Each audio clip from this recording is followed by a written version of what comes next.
Sir నమస్తే. Sir నేను ఇప్పుడు సీకే న్యూస్ లైవ్ నుంచి మాట్లాడుతున్నాను, మార్నింగ్ న్యూస్. అది నిన్న త్రిరంగ ర్యాలీ మన లకారం ట్యాంక్ బండ్ దగ్గర నుంచి మనకు సర్దార్ పటేల్ స్టేడియం వరకు వచ్చారు కదా. అయితే మొత్తం ర్యాలీ మంచిగానే జరిగింది, కానీ చివరాఖరిలో టూ టౌన్ ఏరియాకి వచ్చేసరికి ఎందుకు ఘర్షణ వాతావరణం నెలకొన్నది?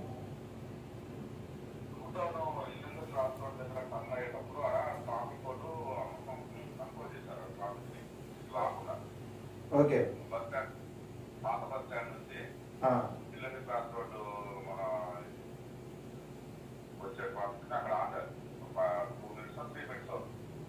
ఓకే.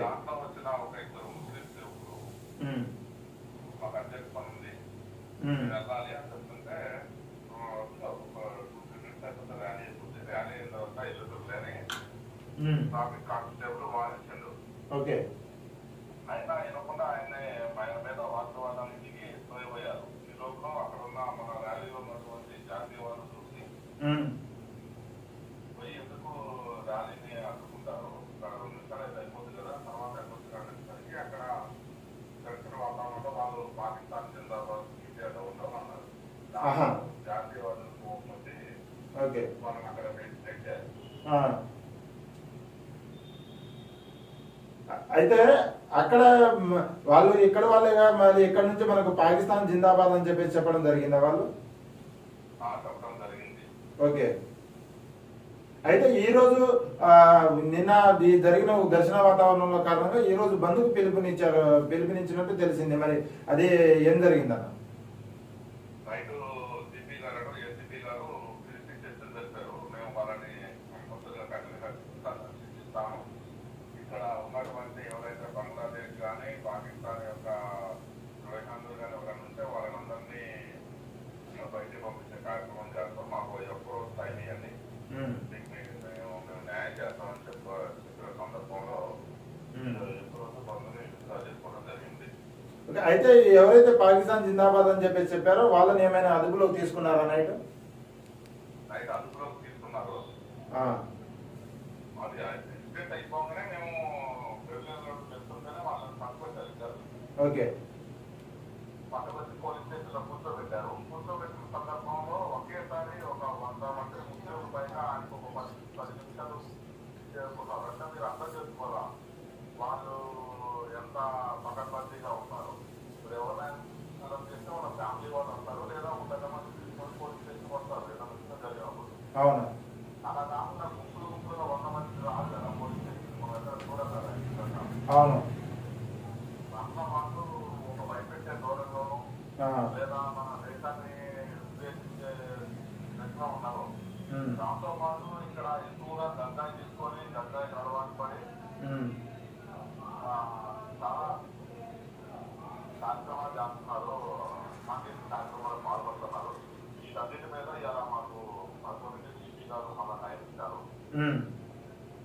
మేము పోయి వాళ్ళు తీసుకెళ్ళి ఇక్కడ ఉన్నటువంటి ఏదైతే విద్యార్థి వ్యతిరేకంగా ఉన్న ఎవరైతే ఉన్నారో వాళ్ళందరినీ ఏదైనా కార్యక్రమం చేపడతాం. ఓకే అనగా. అయితే ఇప్పుడు అక్కడ జరిగిన ఘర్షణలో ఎవరికైనా గాయాలైనాయా? మన త్రిరంగ ర్యాలీలో జాతీయవాదులు కానీ లేకపోతే మీడియంలో కానీ ఎవరికైనా గాయాలు? మీడియం ఇస్తారంటే జాతీయవాదులకు మన లీగల్ అడ్వైజర్ గారు ఉన్నారు ఉంటారని అప్పటి వరకు మేము పోలీస్ స్టేషన్ లో వీళ్ళ మీద చేసుకొచ్చి లోపల పెట్టారని ఇద్దరు యువకుల్ని వాళ్ళ మీద కంప్లైంట్ ఇవ్వడానికి మేము వెళ్ళాము. ఓకే. జాతీయవాదం ఒక 10 మెంబర్స్ వరకు పోలీస్ స్టేషన్ లో తెలుసుకుంటేనే సిపి అప్పటికే సిఐ గారు మమ్మల్ని పోలీస్ స్టేషన్ లో రానియకుండా గేట్ దగ్గర అడ్డుకున్నారు. ఆల్రెడీ వాళ్ళందరూ చేరుకున్నారండి మన పోలీస్ స్టేషన్ మీరు లోపల గ్రామాలని ఉద్రిస్తున్నారు. తప్పు చేసిన వాళ్ళని రావాలండి, మేము కంప్లైంట్ ఇవ్వడానికి వస్తే మమ్మల్ని బయటికి తొమ్మంటారండి మీరు సిఐ గారు అని చెప్పేసి మేము లోపలికి వెళ్ళాము. వెళ్ళి వాళ్ళ మీద కంప్లైంట్ ఇచ్చే క్రమంలో వాళ్ళు ఇంకా పెరుగుతా ఉన్నారు జనాలు. ఓకే. మేమంటే ర్యాలీ చేద్దామండి, మాకు just half kilometre distance ground Sardar Patel stadium police station just ఒక హాఫ్ కిలోమీటర్ ఉండదు. అప్పటికే ర్యాలీ కాబట్టి మేము 10 మందిని కలిసి వచ్చినాం. కానీ ఈ ముస్లింస్ ఇన్సిడెంట్ జరిగిన 5 నిమిషాల్లోనే 100 మంది ఎట్లా గ్యాదర్ అవుతారండి? ఎటువైపు ఈ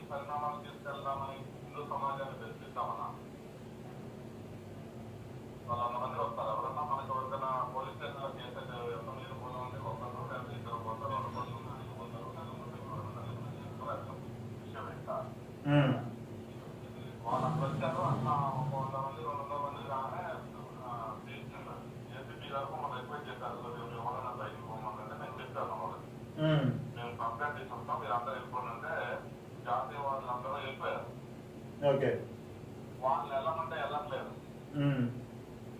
వెళ్ళకుండా అక్కడ ఉన్నటువంటి బీజేపీ వాళ్ళు కానీ ఇంట్లో కానీ ఎంత చూస్తాం, ఈ ఆరు నుంచి మీకు మొదలైంది కౌంటర్, మీ అంతం చూస్తామని తెలుస్తున్నారు. అట్లా మేము మా వాళ్ళందరినీ బయటికి పంపించే క్రమంలో గుప్తాగారు పోలీస్ స్టేషన్ ఉన్నందరూ బయటికి వెళ్ళారు. బయటికి వెళ్ళి జాతీయ వాళ్ళని అందరినీ కూడా మీరు వెళ్ళండి, మేము మాట్లాడుతామని చెప్పి వాళ్ళ మిస్సెస్ గారు రాష్ట్రంలో ఉన్నారు. వాళ్ళ మిస్సెస్ వెళ్ళిన క్రమంలో ఈ ముస్లిం గుండా అందరూ కలిసి ఆయన మీద మూకుపడిగా దాడి చేశారు. అక్కడ కూడా వాళ్ళ చైన్ ఒకటి పోయింది, సెల్ ఫోన్ పోతే మనకు దొరికింది, ఈపు మీద కాలు మీద. ఇది చూసినటువంటి పోలీసులు అప్పుడు ఒక 2 నిమిషాల తర్వాత వాళ్ళ దగ్గరికి వెళ్ళి అప్పుడు వాళ్ళ మీద లాఠీ చార్జ్ చేయడం జరిగింది. అయితే తదుపరి కార్యాచరణ ఏమైనా చేయబోతున్నారా? ఏం నిర్ణయించబోతున్నారు? తప్పకుండా ఖమ్మంలో హిందువులను జాతీయవాదులు రక్షించుకోవడం మా కర్తవ్యం. ఇటువంటి అసాంఘిక కార్యకలాపాలకు పాల్పడేటువంటి ఎవరినైనా శిక్షించే వరకు కూడా మేము వదిలిపెట్టాం. జాతీయవాదుల తరఫున పోరాడాలి. Okay sir, thank you.